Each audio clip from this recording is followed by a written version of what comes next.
Welcome to the Natural Super Kids podcast, where you will discover practical strategies to inspire you to boost the health and nutrition of your kids.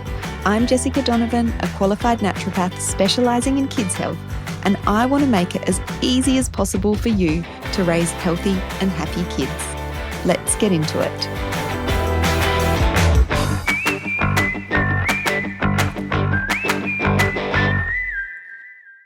Hello and welcome back to the Natural Super Kids podcast. Jessica Donovan here. So happy to have you listening in today. If this is your first Natural Super Kids podcast episode, a big warm welcome. You've landed on a really interesting topic for today's episode, and you have a lot of past episodes to dive into at your convenience as well. So today I am chatting with someone I highly admire. Her name is Nicole Bijlsma, and we are talking about toxins and chemicals in the home. Nicole is also going to be joining me on next week's episode when we dive into the fascinating topic, and a little scary this topic is, of EMFs, electromagnetic fields, and how they affect our kids' health and how we can minimize our family's exposure to them. That's next week. Today we're talking about the chemicals and toxins within our homes and how to make a healthier home environment.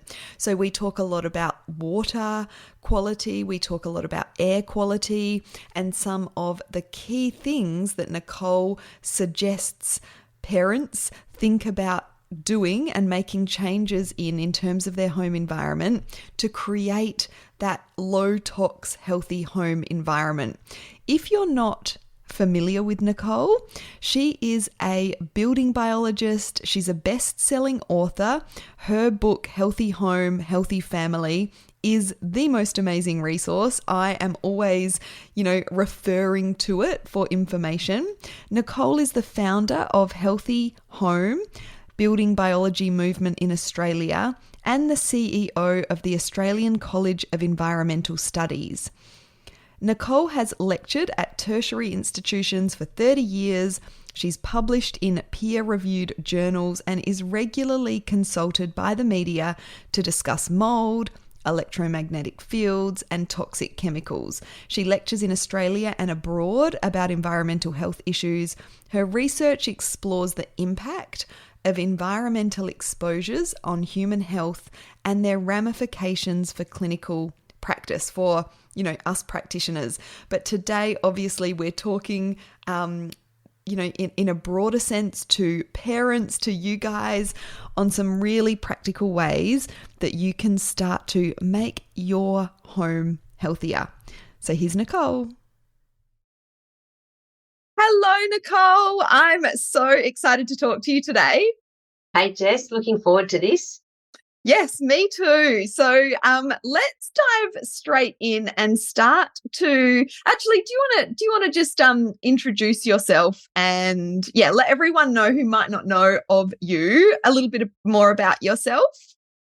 Sure. Well, I'm sort of the healthy home expert, so to speak. I started as a naturopath acupuncturist and noticed many of my patients were not getting better from changing their diet or lifestyle. And then when I moved into our own home that we bought, had insomnia or sleep disturbances, and so did my husband, and then had 10 miscarriages.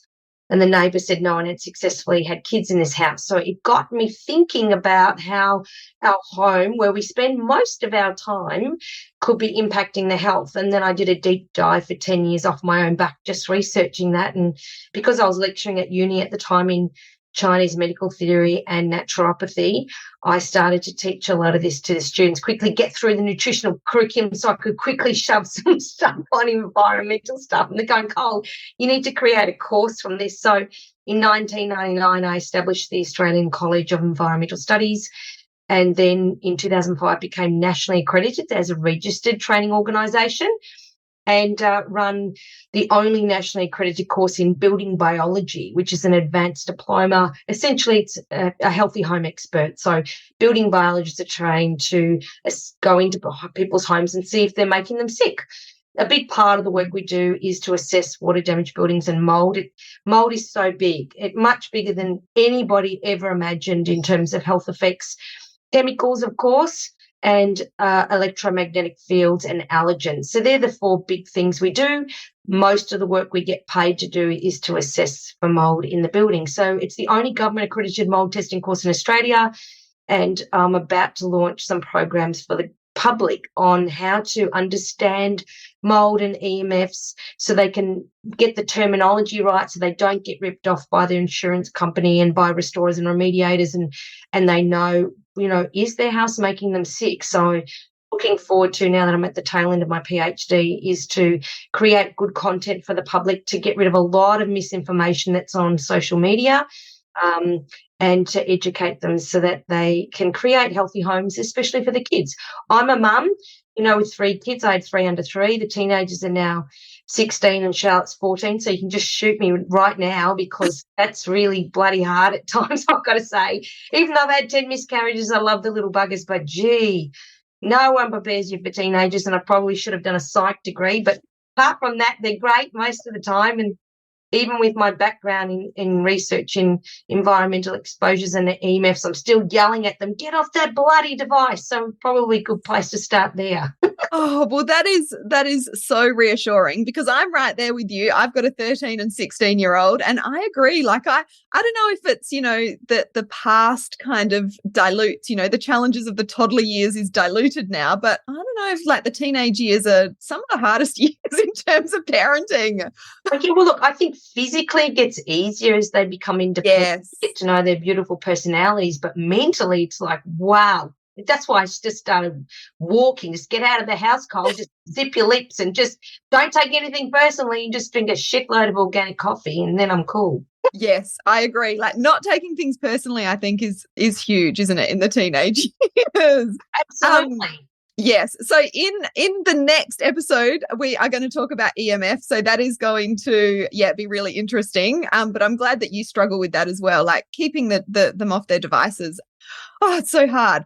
But this episode, we're going to be talking about toxins and chemicals. So can you go through some of the main toxins and chemicals parents need to be aware of that are impacting their children's health? All right. Chemicals is an interesting one because it's not like you get run over by a bus and then you have a broken leg and you go, oh, that's the cause of my broken leg.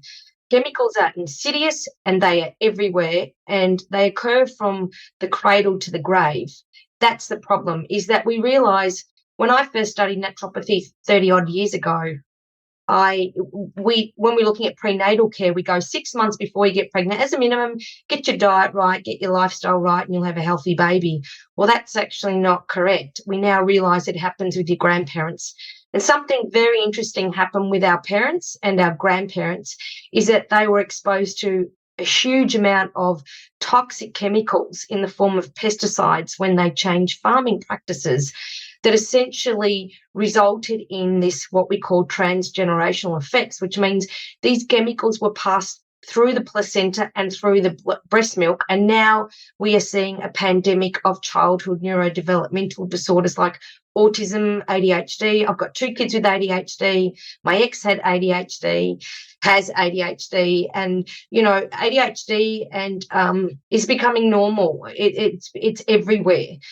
And I think the key change when I looked at this in my own research when I was doing, completing my PhD on the impact of environmental chemicals on health, the big one was pesticides, because the organic chlorine pesticides, DDT, came in the 50s and 60s with changes to farming practices, and they are what we call a persistent organic pollutant. They stay where the fat is. And unfortunately, every cell membrane, every cell in your body has fat. The repository of fat in an unborn fetus is all in the brain. And that's the problem. So during pregnancy, when they're going through the placenta, they're being deposited into the central nervous system. That's why it's really important to think about all women of reproductive age need to cut down their fish dramatically, no more than 1 fish meal a month. In 2006, Denmark launched a campaign to warn all pregnant women fish contain PCBs and toxic metals, especially mercury, so no more than 1 fish meal a month. And we see this a lot with hair mineral analysis, but also toxic load in general. Really be mindful about what you're putting on your skin. There are a lot of toxins that happen through skincare. That is misinformation on marketing. Diet, of course, you're putting 22 tons of food through your gut over 70 years, so there's a lot of toxins there. When I had looked at my gene profile and when I looked at the chemicals in my blood through GPL Tox, which is a US test, I had low levels of organophosphates, and my doctor said, "Oh, you obviously are on an organic diet because the levels of pesticides in your body are low," which is a good thing, he said, Cole, because your capacity to detox that chemical is almost non-existent based on your gene profile. So what we're getting to get an idea is that how people deal with the toxins varies. It's so unique to each person. So the same person can end up with kids with ADHD or autism, and others with the same toxic load don't.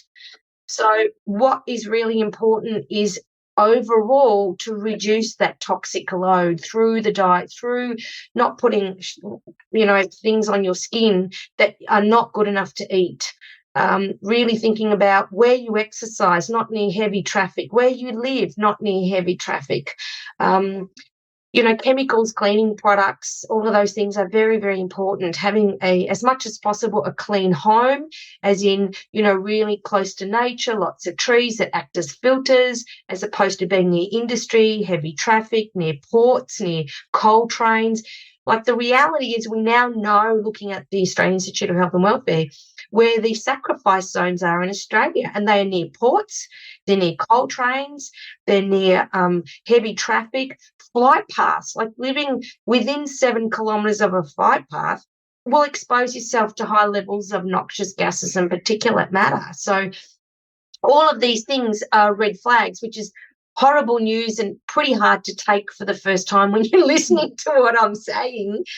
But the good news is the body's so resilient that if you can start doing one thing at a time to reduce your toxic load, and that would be thinking about what chemicals exist in the house, your cleaning products, your personal care products, and, reducing that as much as possible, and bringing air purifiers in if you live near heavy traffic or living near a flight path. All of these things can make a huge difference. And most importantly, getting a good vacuum cleaner and air purifiers with carbon filters that will reduce the air, enhance the air quality quite amazingly. Yeah, and it really, like that, it's that urban environment, really, isn't it, that is, more damaging. But then, and this is what I find really fascinating about environmental medicine. It was one of my favorite topics when I was studying to be a naturopath as well. But it feels so big and so overwhelming because, there's those issues with the urban environment, but then they talk about, the tree change, and how then, families are moving to, I live right near a wine area here in South Australia. And then there's, all sorts of issues with other environmental things like pesticides being sprayed and that sort of thing. So I always really love to, break it down into these actionable things that we can do. And you've already started to list a few things. So, can we just dive into some of those, steps that parents can take to reduce the toxic load for their kids and their families? Sure. Well, from a house perspective, take your shoes off before you come in. I think one of the most valuable things you can do is remove all carpets, to be honest. It's a big call. And the reason I say that is because your carpet is the archaeological dig site of the entire home. All your allergens are in there, all your chemicals are falling from gravity in there, which are attached to the particulate matter and the dust and the dirt. So how you deal with dirt in the home will determine the load of allergens and chemicals you're actually inhaling. So that's very important. Because allergies, affect 1 in 5 people, dust mite is prolific. So the older the carpet, the higher the dust load. You're accumulating kilos of dust every year in that carpet. If it's 60, 70 years old, there's hundreds of kilos sitting there. Yeah, wow. And I was just going to say, dust mite allergy is something we see so often in kids. Here at Natural Super Kids, it's really common, isn't it? Massive. Like, my daughter has dust mite allergy, which means, it happens all year round. It's worse in the morning. She gets sneezing fits. So I removed all the carpet instantly, but it also meant I had to replace the ducted heating ductwork. So in Melbourne, we have our heating tends to be in the subfloor, which is under the house, in that space under the house, which is not ideal. But when you move into a house, you don't know the entire history. You could have had the cat lady there with 16 cats before you. Yes, And so true. a load of cats are there, in terms of the dander. So unless you remove the carpet and the underlay and remove the ductwork for a 3-bedroom home up to 200 square metres, you're looking probably about $1,500. But I think you're far better off doing that than the amount of money spent on Becotide, Ventolin, because you're getting to the root cause, which is the load. And that's why it's important for people to understand where the allergens and the chemicals are in the house, and it's on the floor, which ironically is where the baby's walking. It's, and crawling. That's their breathing zone right there, and that's why skin allergies, respiratory allergies are very common. You've got to look at where the reservoirs of chemicals and allergens are, and it's in the dirt. So in the carpet dust, you've got food debris, pest or frass, so insect parts, asbestos fibres, lead, dust, particulate matter, food. You've got massive amount of skin cells, which actually account for the majority of dirt or dust in the home. Is actually you shedding skin cells, which means, of course, that's associated with dust mites as well. And, of course, you have flame retardants, solvents, perfumes, phthalates. All your surface sprays are settling in the dust there. So in many ways, it's the archaeological dig site of your entire house. And in addition to that, every hour you're shedding between 14 and 37 million bacterial genome copies per person per hour. Wow. So it's the forensics. Every plant, every animal, every human that walked has its DNA or bacterial genome copies sitting there in the carpet dust. So to me, first thing I did is get rid of the carpets. Fortunately, I had really lovely hardwood floors because I live in an older home. So I got them not polished, but I just got a beautiful vegetable oil lacquer on them. And that made a huge difference to my daughter's dust mite allergies. And the other thing, of course, for replacing the duct and then getting a really good vacuum cleaner. So the vacuum cleaner I got has 2 HEPA filters. It has a bag, a disposable bag. I don't like the barrels, which Dyson mainly use. So a lot of people have misinformation. They go, the Dyson's the best. Well, that's the propaganda that's given to you at the marketing, but that's actually not the reality of what we're seeing. So yeah, they're really popular, aren't they? So back to the sort of, older fashioned bag vacuum cleaners. Yeah. Definitely bags. You want disposable electrostatic bags, which a lot of the Miele have, but not all the Miele's are good. Dyson does have great models, but not all the Dysons are good. There's not one manufacturer I go, yep, all their brands are great. So you'll see on my website I've given a breakdown of what I think are good vacuum cleaners, and that's part of the course that I'm looking at giving to the clients, is looking at what to look at to reduce the allergen load. So last week I had a group of building biologists in Gold Coast where we were assessing a house for mould, and the amount of mould, you couldn't see or smell mould.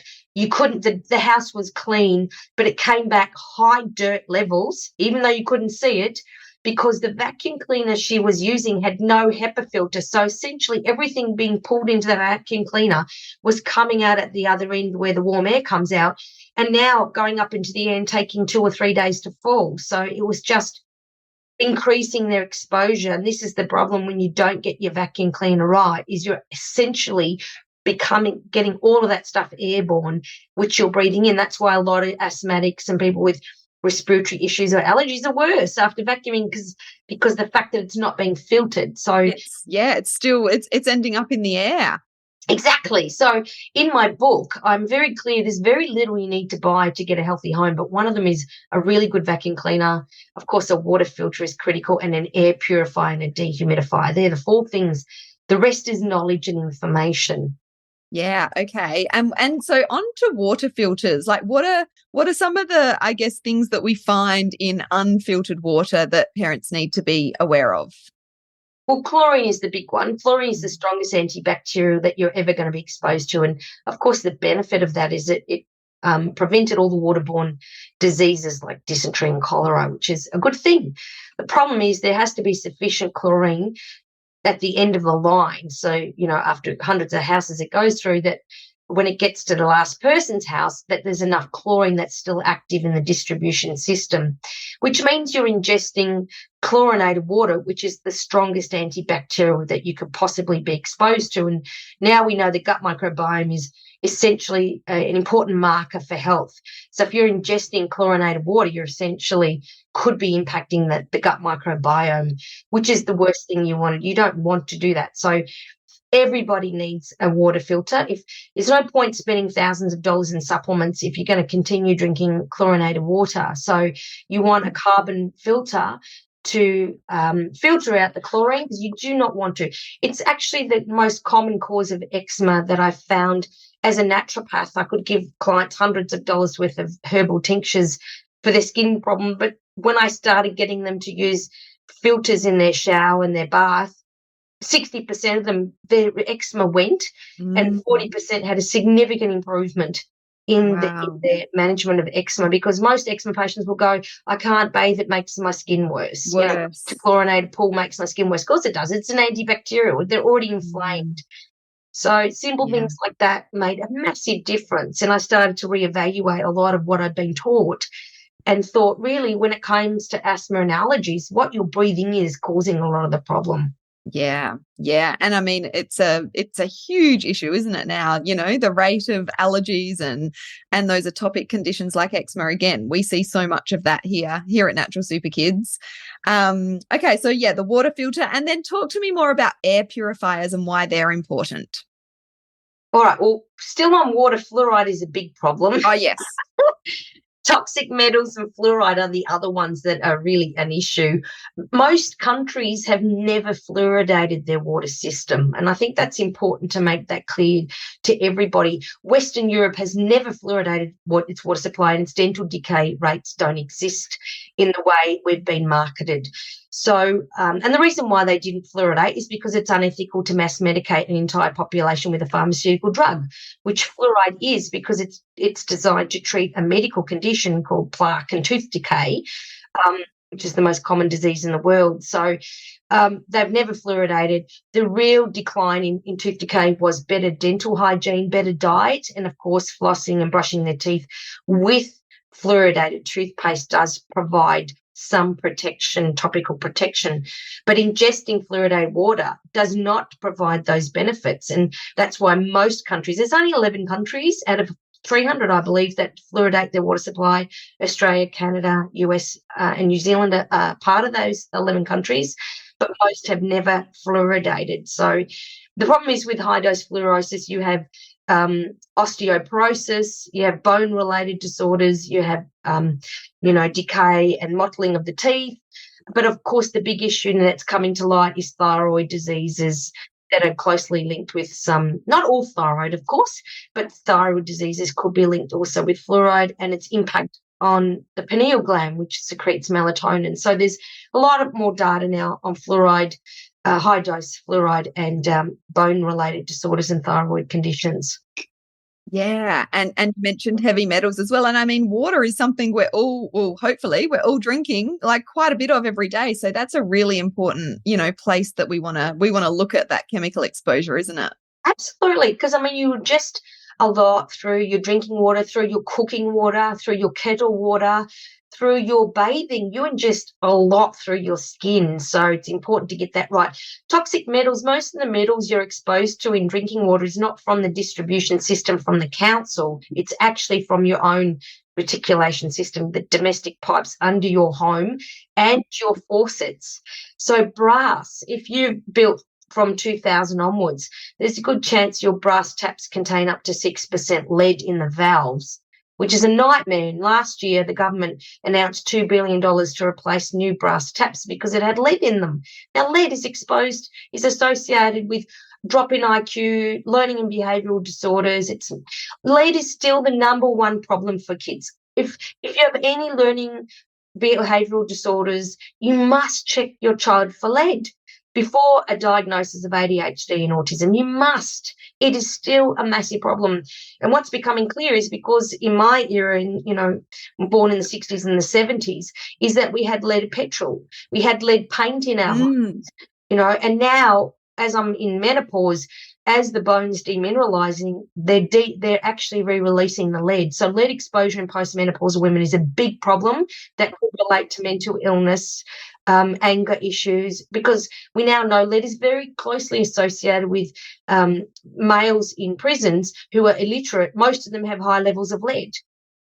And their violent behaviour. So, we need to look at this, and unfortunately doctors forget about how toxic lead is, and it's still a big issue. Any child who's been diagnosed with a neurobehavioural disorder needs to be checked for lead, I think. Yeah, really good point.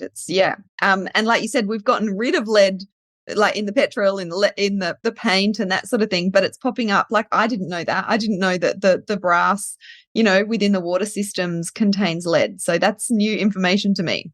And the other one is last year there was a study that was released in Sydney that showed that backyard chooks in Sydney, in their city of Sydney, had 40 times higher the lead content than a factory chook. And the reason why there's such high lead content in Melbourne, Sydney, etc., is because we used thousands of tonnes of leaded petrol for decades, and that lead is sitting all over the inner city areas. People have a veggie patch. As a building biologist, I train my building biologists that when they're doing audits in inner city areas of Melbourne and Sydney, etc., and they've got a veggie patch, get the soil tested for lead, because lead does not break down in the environment. So we have tons and tons of lead sitting all over the inner city areas, sitting along major traffic routes. If you're drinking tank water, there could be lead flashing on your old roof. There could be lead just sitting there because it's been redistributed through the wind onto the roof catchment area, and then in rural areas people are drinking that. So this is all part of what a building biologist is trained to look at, where there could be potential hazards. Yeah, and so important, because a lot of people think they're doing the right thing, growing their own veggies, using a water tank to try and avoid that chlorine in the tap water. But yeah, there can be these other issues, which is why it's so important to look at these things and get a building biologist to help you. Okay, and sorry, let's go back to the air purifier then. Can you explain a little bit more about why that's important? Yeah, so I mean, because of mining and since post-industrial revolution, the mining has resulted in a lot of the toxic metals that were in the ground are now airborne. So that's the first thing. The other thing is because of traffic-related air pollution, we have high levels of noxious gases and particulate matter. So if you live on a street where you're living on the same street where there's a school, so you've got many cars stopping and starting. When a car accelerates, it's releasing more particulate matter and noxious gases than any other time.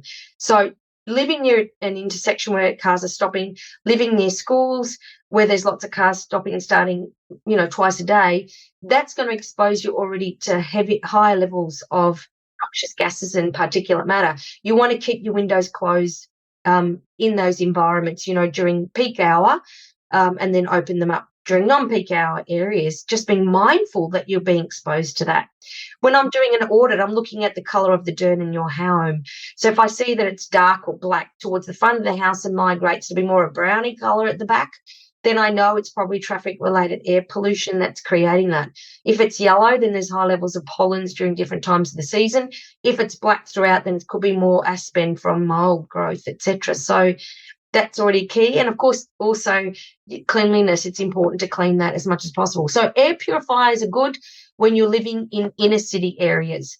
If you're living near any road where people are stopping and starting, I'm not talking about your neighbours who live next to you. I'm talking about a crossing or schools, or, if you're living where there's basically cars stopping and starting, a lot of traffic.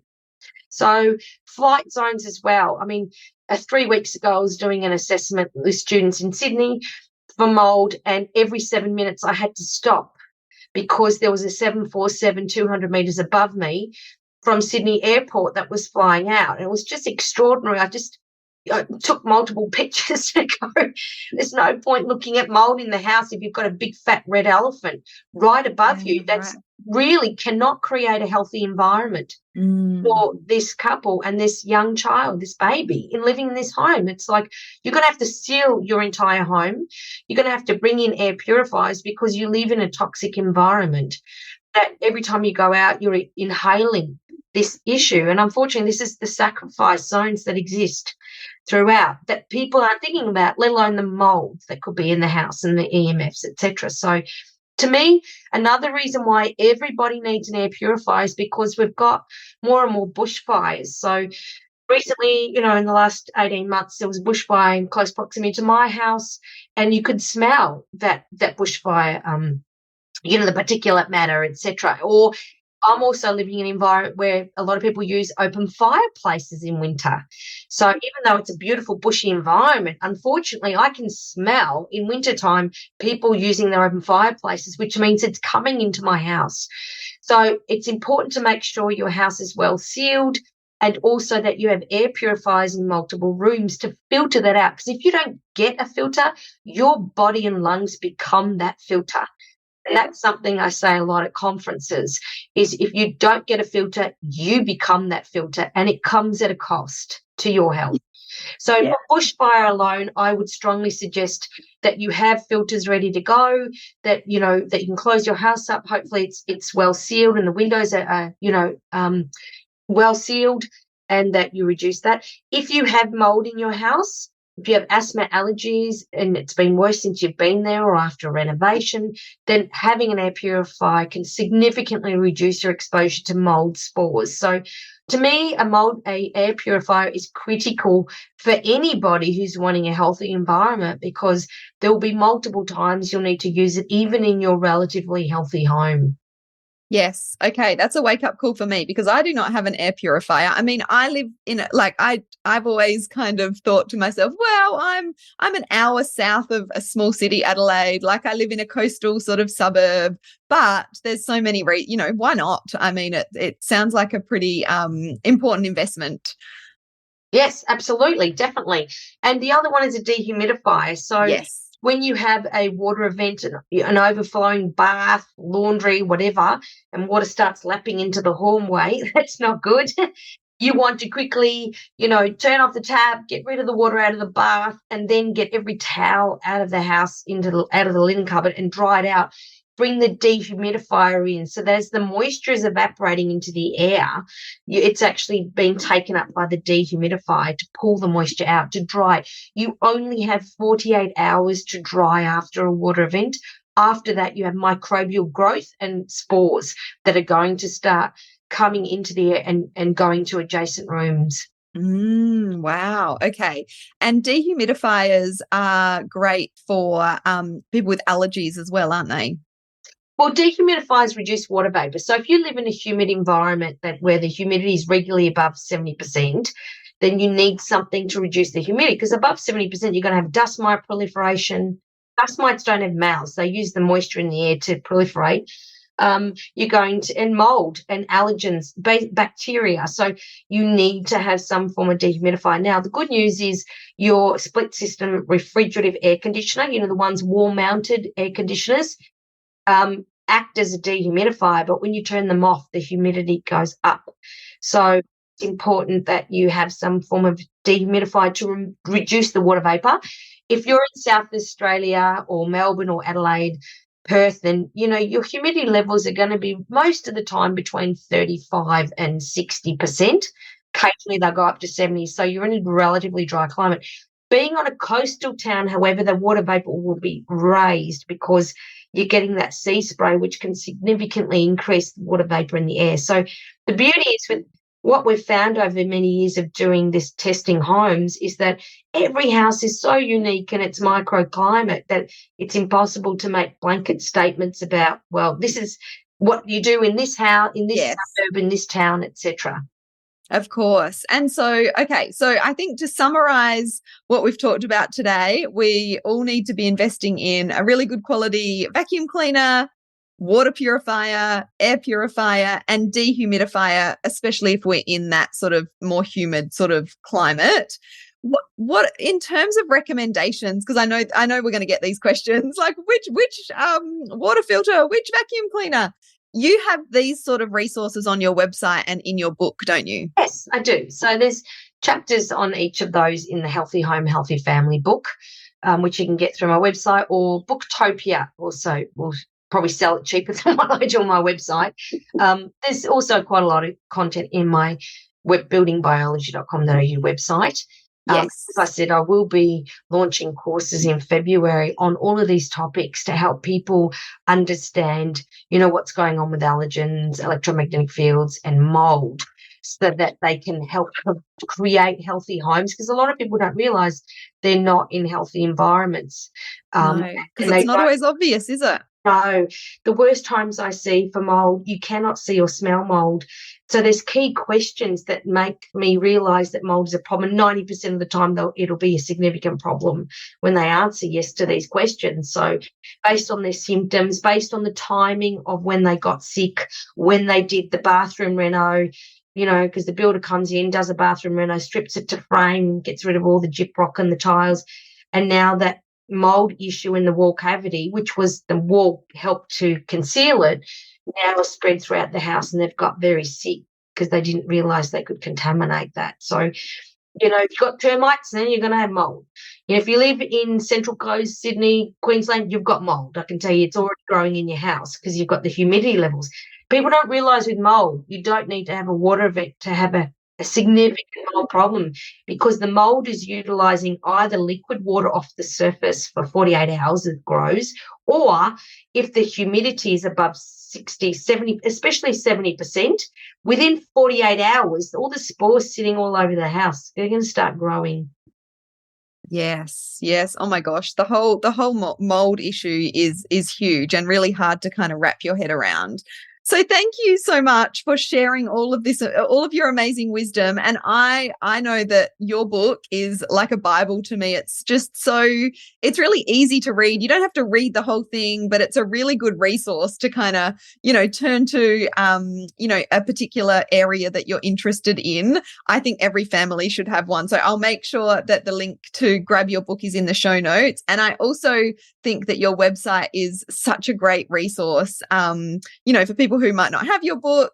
I know the book goes into a lot more detail. So if anyone's wondering about the specific recommendations for those things we've talked about today, definitely check out Nicole's website and book. And thank you so much for joining me. Thank you so much. Thanks, Jess.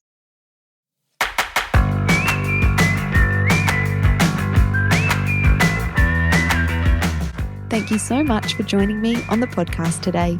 Head on over to our website, naturalsuperkids.com, for the show notes for this episode, as well as a whole heap of inspiration to help you raise healthy and happy kids. I'll see you next week.